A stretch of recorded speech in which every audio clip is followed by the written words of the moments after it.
মানুষের কি সেই কথা মনে পড়ে না যখন তাকে সৃষ্টি করার আগে সে কিছুই ছিল না?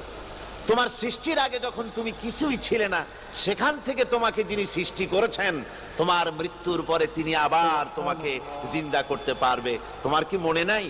হাল আতা আলাল ইনসানি হিনুম মিনাদ দাহরি লাম ইয়াকুন শাইআম মাযকুরা। মানুষের জীবনে কি এমন সময় এসেছিল না যখন সে কোনো বিষয়বস্তু হিসেবে পরিগণিত ছিল না, কোনো অস্তিত্ব ছিল না? আমি বিনা অস্তিত্বে তোমাদেরকে সৃষ্টি করেছি।